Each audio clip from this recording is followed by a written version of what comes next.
ప్రేమగల తండ్రి, మహోన్నతుడైన దేవ, భూమి ఆకాశములకు సృష్టికర్తవైన యేసు ప్రభువా, ఈ యొక్క ఉదయకాల సమయంలో మా ప్రభు రక్షకుడు మీ ప్రియకుమారుడైన యేసు ప్రభువారి పరిశుద్ధమైన జీవం కలిగిన నామములో మీ నివాస స్థలమైన తేజోమయం నిలిచిన పరిశుద్ధాలయములో చేరి మిమ్మల్ని స్తుతించటానికి, ఆరాధించటానికి రాత్రంతా కాపాడి మా ఆశని మా దినాలు పొడిగించి మరొక నూతన దినాన్ని ఇచ్చినందుకు స్తోత్రాలు.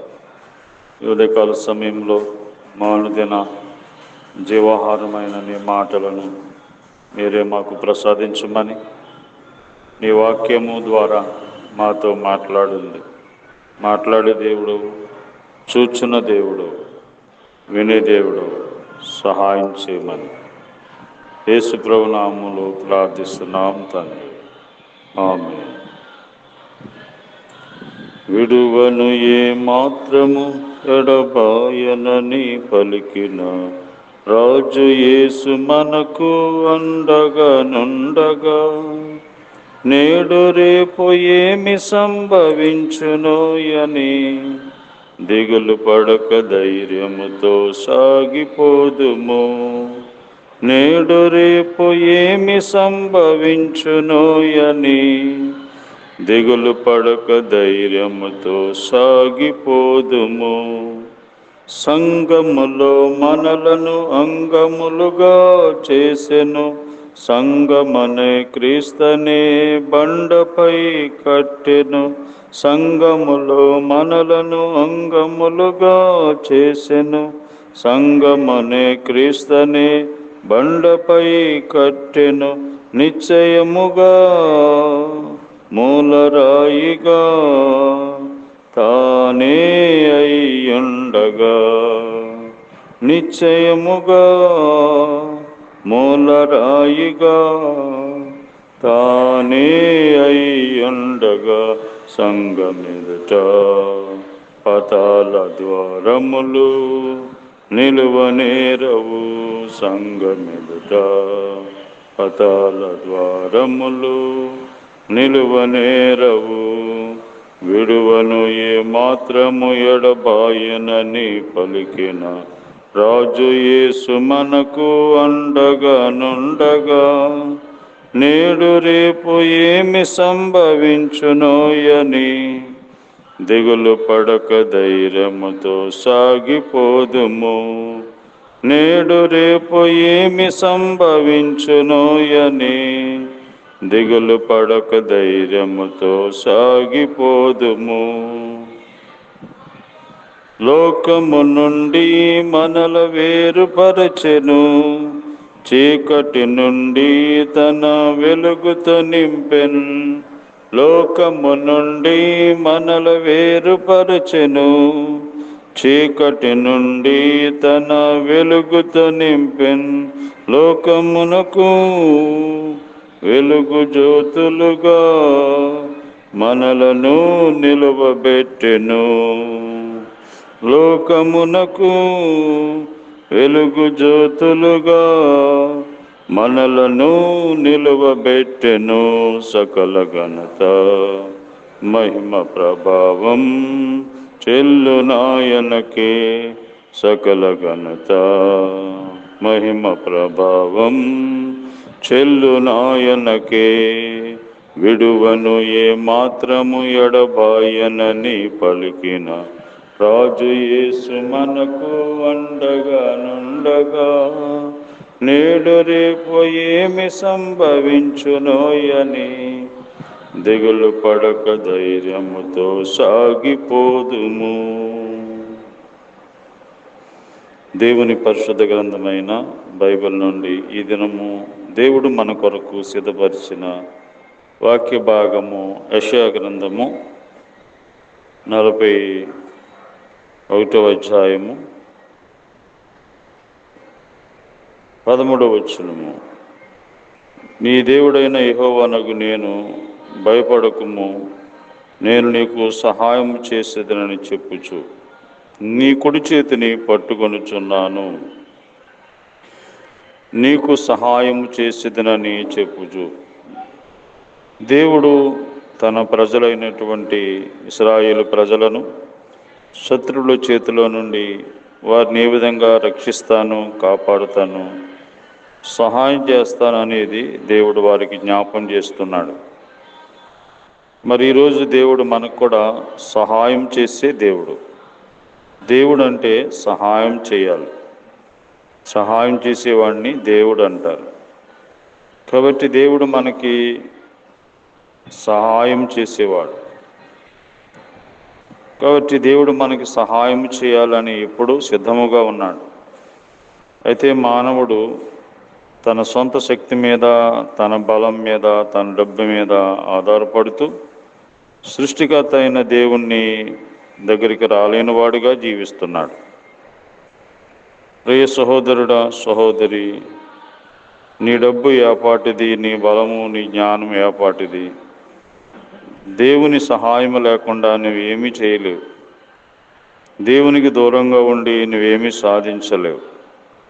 అయితే మనిషి గర్విస్తున్నాడు, అహంకారముతో దేవునికి వ్యతిరేకముగా జీవిస్తున్నాడు. అయినప్పటికీ దేవుడు ఈ అహంకారముతో, గర్వముతో ఉన్నటువంటి మనిషిని జ్ఞాపం చేసుకుంటున్నాడు. కాబట్టి దేవుడు మనకి సహాయం చేయాలంటే మనము ఏమి చేయాలి? మనం ఏమి చేయక్కర్లేదు. మొట్టమొదటిగా నమ్మకం ఉంచాలి. కీర్తన గ్రంథము 115వ అధ్యాయంలో మనం చూస్తే, కీర్తనల గ్రంథము 115వ అధ్యాయంలో మనం చూస్తే, మరి ఇక్కడ దేవుడు నమ్మకం ఉంచుట ద్వారా మనకి సహాయం కలుగుతుంది. యెహోవా యందు భయభక్తులు గలవార్లారా, యెహోవా యందు నమ్మిక ఉంచుడి. ఆయన వారికి సహాయము, వారికి కేడము. కాబట్టి నీ దేవుడికి ఏమీ అక్కర్లేదు, కానీ దేవుని యందు నమ్మకం ఉంచాలి. ఎవరైతే దేవుని యందు నమ్మకం ఉంచుతారో వారికి దేవుని వలన సహాయం కలుగుతుంది. నీ నమ్మకాన్ని బట్టి దేవుడు నీకు సహాయం చేస్తాడు. కాబట్టి దేవుని దగ్గరికి వచ్చేవారు నమ్మకం ఉంచాలి. నమ్మకము ద్వారా దేవుడు గొప్ప కార్యములు జరిగిస్తాడు. కాబట్టి దేవుడి మీద నమ్మకం లేకుండా నీకే మేలు జరగదు, ఏ సహాయము దొరకదు. కాబట్టి దేవుని యందు నమ్మిక ఉంచండి. ఆయనే నిన్ను సృష్టించాడు. నీకు ఊపిరి జీవం పోసిన దేవుడు యేసు ప్రభువే. నేను రక్షించేది ఆయనే, నీకు సహాయం చేసేది ఆయనే. రెండవదిగా మనం చూస్తే, కీర్తనలు గ్రంథము 33వ అధ్యాయము 21వ వచనములో దేవుడు మనకి సహాయం చేయాలి అంటే మరి మనం ఏం చేయాలి? 33వ అధ్యాయము 21వ వచనం, మన ప్రాణము యెహోవా కొరకు కనిపెట్టుకొనుచున్నది, ఆయనే మనకు సహాయమును మనకు కేడుమునై ఉన్నాడు. మనము దేవుని వైపునకు కనిపెట్టుకోవాలి. మనుషుల వైపు కాకుండా ఎవరైతే దేవుని వైపున కనిపెట్టుకుంటారో వారికి దేవుడి వలన సహాయం కలుగుతుంది. కాబట్టి మనము చాలాసార్లు మనుషుల వైపు చూస్తుంటాం, రాజుల వైపు చూస్తుంటాం. ఎవరి వైపు చూసినా నీకు సహాయం కలగదు. యెహోవా వైపు, దేవుని వైపు నువ్వు చూస్తే, నీ దృష్టి ఆయన మీద ఉంటే దేవుడు నీకు సహాయం చేస్తాడు.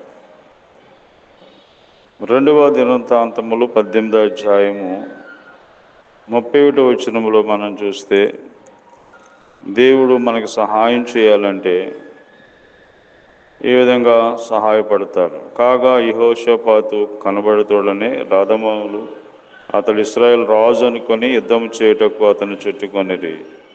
కానీ యెహోషాపాతు మొరపెట్టినందున యెహోవా అతనికి సహాయం చేశాను. కాబట్టి దేవునికి మొరపెట్టుకుంటే దేవుడు సహాయం చేస్తాడు. దేవునికి ఎవరైతే ప్రార్థన చేస్తారో, ఇక్కడ యెహోషాపాతు ఆపత్కాలంలో మరి దేవునికి మొరపెట్టినప్పుడు శత్రువు చేతి నుండి దేవుడు తప్పించాడు, సహాయం చేశాడు. కాబట్టి దేవుని బిడ్డలుగా మనకి కలిగి ఉన్న ఒక విశ్వాసం ఏంటంటే, మనకి కష్టం వచ్చినప్పుడే కానీ, శ్రమ వచ్చినప్పుడే కానీ దేవుని దగ్గరికి వచ్చి మొరపెట్టుకోవాలి, ప్రార్థన చేయాలి. అలా ప్రార్థన చేయటం ద్వారా దేవుడు మనకి సహాయం చేస్తున్నాడు, చేశాడు, చేస్తున్నాడు, చేస్తాడు. అది మన విశ్వాసం. కాబట్టి దేవుడు మనకి సహాయం చేయాలంటే నమ్మిక ఉంచాలి. దేవుడు మనకి సహాయం చేయాలంటే దేవుని వైపు కనిపెట్టుకోవాలి. దేవుడు మనకి సహాయం చేయాలంటే ప్రార్థన చేయాలి. ఆ విధంగా ఎవరైతే చేస్తారో దేవుడు వారికి సహాయం చేస్తాడు. కాబట్టి దేవుడు మనకి సహాయం చేయటం కొరకై ఈ లోకానికి వచ్చాడు. మన పాప శిక్ష అంతా ఆయన భరించాడు, మనకి శిక్ష లేకుండా చేశాడు. కాబట్టి ఆ ప్రభు అయిన యేసునందు విశ్వాసం ఉంచండి, అప్పుడు మీరు మీ ఇంటి వారు రక్షించబడతారు.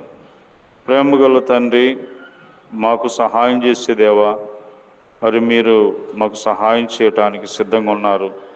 అయితే మీ సహాయం మేము పొందుకోవాలంటే మేము నమ్మకం ఉంచాలని, నీ వైపు కనిపెట్టాలని, ప్రభా నీ సన్నిధిలో ప్రార్థించాలని మీరు మాట్లాడుతూ వచ్చారు. కాబట్టి ఆ విధంగా మరి ఎవరైతే నీ సహాయం కొరకే ఎదురు చూస్తున్నారో వారు ఈ విధంగా కనిపెట్టుకొని నమ్మకం ఉంచి ప్రార్థించేవారుగా అందరినీ సిద్ధపరచుకోమని, వ్యర్థమైన వాటిని విడిచిపెట్టి జీవం గల దేవుడు నీ వైపు తిరగడానికి వారిలో కార్యం జరిగించమని, ఎవరైతే రోగులుగా ఉన్నారో స్వస్థపరచండి నాయన, హాస్పిటల్లో ఉన్న వారిని స్వస్థపరచండి. అలాగే విజయవాడ, మరి ఖమ్మం, ఆయా ప్రాంతాల్లో వరద నీటిలో మునిగి బాధపడుతున్నారు, వారందరినీ కనుకరించి వారికి సహాయం చేయండి.